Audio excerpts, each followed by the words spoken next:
after we came out of prison. In those before prison, we used to say master of ceremonies. Nowadays, I'm told we say program manager. So, program manager, Minister Clark, the board of the Nelson Mandela statue, His Excellencies, other ministers, distinguished guests, but the most distinguished guest, with due respect to all of you, is our Archbishop Desmond Tutu. I say this because when we were in prison, Archbishop Tutu, together with Mrs. Susulu, Mrs. Mandela, they kept the flag flying in face of great dangers. And it is because of the efforts of the Archbishop, his colleagues, and the international community that we are able to stand here today before you. So thank you very much.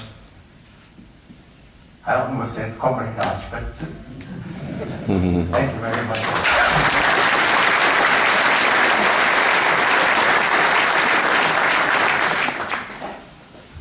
Now, on behalf of the Nelson Mandela family and the Nelson Mandela Foundation, I wish to express our gratitude for the privilege of participating together with our esteemed Archbishop Tutu in the unveiling of the statue of Mr. Mandela. We regard this occasion as continuation of the close ties between the people of the Netherlands and South Africa, before and after the birth of our democracy in April 1994. In saying this, I believe it's appropriate for me to quote what Mr. Mandela himself would have said had he been present today. These are the words he uttered when he attended the unveiling of his statue in London. And I quote, "Though the statue is for one man, it should in actual fact symbolize all those who have resisted oppression, especially in my country. The history of struggle in South Africa is rich with stories of heroes and heroines, some of them leaders, some of them followers. All of them deserve to be remembered." Unquote. I had the privilege, together with Barbara Hogan, of being with Mr. Mandela last Monday, and I told him of the invitation we had had to represent him, and he was very, very pleased to hear this. And on his behalf, I wish to thank you very, very much again.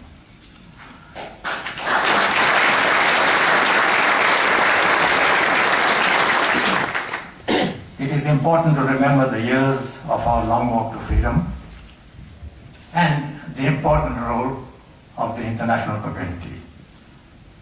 Of course, the brunt of our struggle was borne by our people, which entailed immense courage and sacrifice, imprisonment, torture, assassination, hanging, and exile.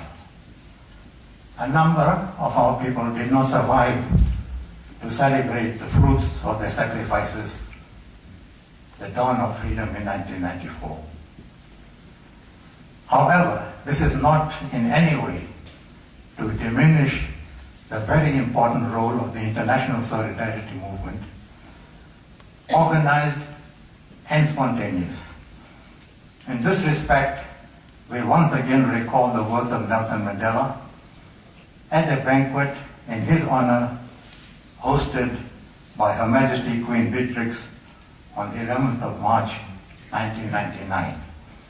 And I quote, "History has joined our two countries for many centuries. such a long and complex involvement has both positive and negative aspects, painful as well as joyous. But of course,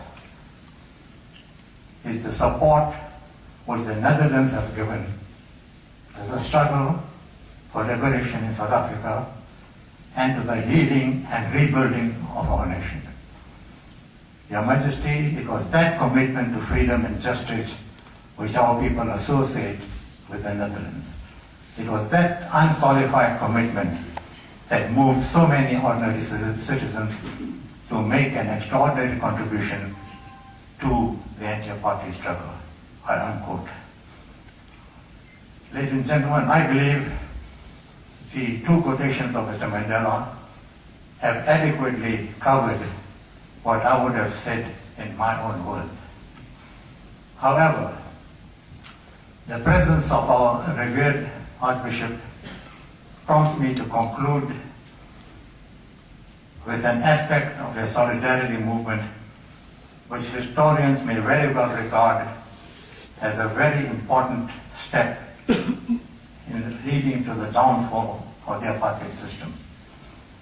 And that is the role of the Netherlands Dutch Reformed Church, which was of course the established church in South Africa, the Dutch Reformed Church in South Africa for many centuries. Through the years that followed, the Dutch Reformed Church in South Africa practiced white domination within and outside the church. It was embraced largely by our Afrikaner compatriots, and in 1948, all white elections, adherents of this church voted into power the pro-Nazi, pro-Hitler, extremely oppressive and racist Nationalist Party into government.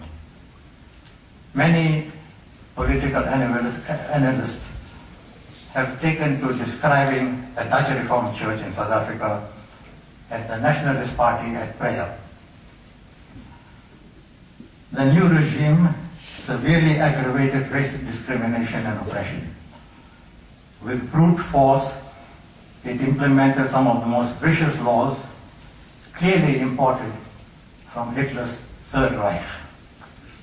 What they didn't do, not that they didn't want to, what they couldn't do is to indulge in mass extermination of people, although they tortured many hundreds to death.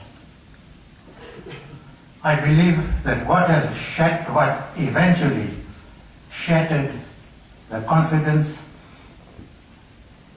unity and strength of the church was when, in the 1980s, the World Alliance of Reformed Churches declared apartheid a heresy and expelled the Dutch Reformed Church of South Africa from its ranks. During the struggle years, our liberation, here I should really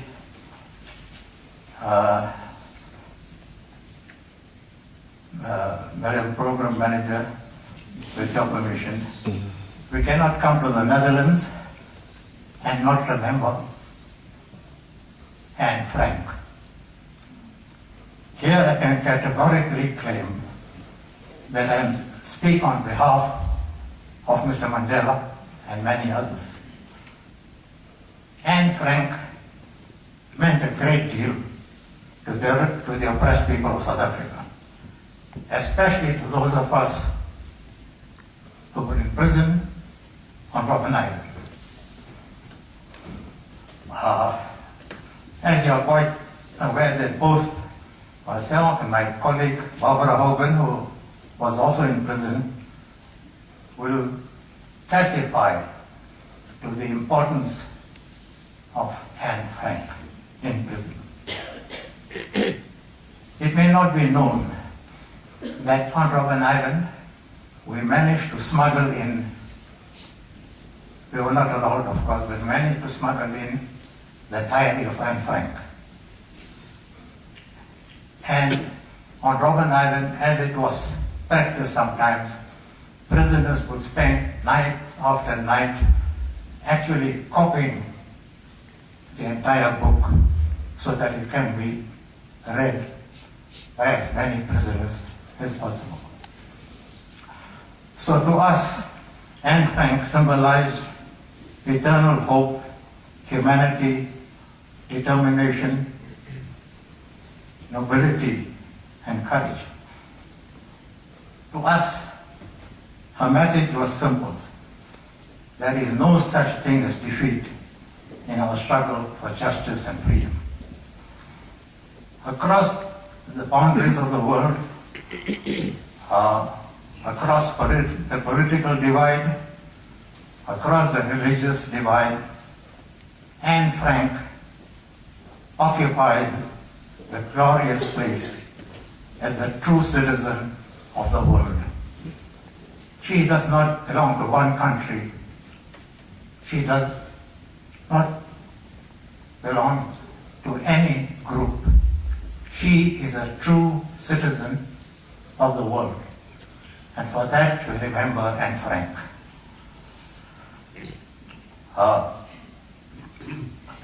During the struggle years, our liberation movement became increasingly active and strong. At the same time, the international community, especially through the activities of civil society, continued to isolate apartheid South Africa as the pariah of the world.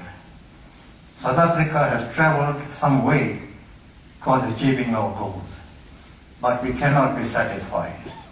I conclude once again with the words of Mr. Mandela, quote, "I have walked that long road to freedom, but I have discovered the secret that after climbing a great hill, one only finds that there are many more hills to climb. I have taken a moment to rest, but I can rest only for a moment, for with freedom came responsibilities, and I dare not linger, for my long walk is not yet ended," unquote. Program Manager, I'm confident that through our efforts and the continued support and solidarity of the Netherlands, now that we have democracy, the continued support of the Netherlands and the international community, we will complete our road to a happy, healthy, peaceful, non-racial, non-sexist South Africa as one united nation under one united flag, one united national anthem. I thank you very much.